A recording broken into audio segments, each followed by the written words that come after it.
ইমোতে আপনারা যদি কাউকে ভয়েস মেসেজ দেন, পরবর্তীতে কিন্তু সে আবার কি করতে পারবে, আপনি যে ভয়েস মেসেজটা দিবেন সেই ভয়েস মেসেজটা কিন্তু অন্য কাউকে সে শেয়ার করতে পারবে।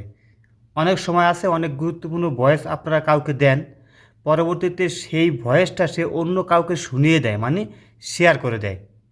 ইমোতে একটা সেটিং আছে, এটা যদি আপনারা ইনেবল করেন, সেক্ষেত্রে আপনি যদি কাউকে ভয়েস মেসেজ দেন, শেয়ার আপনার সেই ভয়েস মেসেজটি সেটা কাউকে শেয়ার করতে পারবে না। পরবর্তীতে আপনি যদি ডিলিট করে দেন, তার মোবাইল থেকেও ডিলিট হয়ে যাবে। চলুন বন্ধুরা, এই সেটিংটা আপনারা কীভাবে করবেন দেখিয়ে দিই। প্রথমে আপনারা আপনাদের মোবাইলে থাকা ইমো অ্যাপ্লিকেশনটি ওপেন করবেন। ওপেন করার পরে বাম পাশে দেখবেন এখানে যে আপনাদের প্রোফাইল আইকনটি আছে, এখানে একবার ক্লিক করে দেবেন। ক্লিক করার পরে এখানে দেখবেন লেখা থাকবে সিকিউরিটি অ্যান্ড প্রাইভেসি, এখানে ক্লিক করে দেবেন।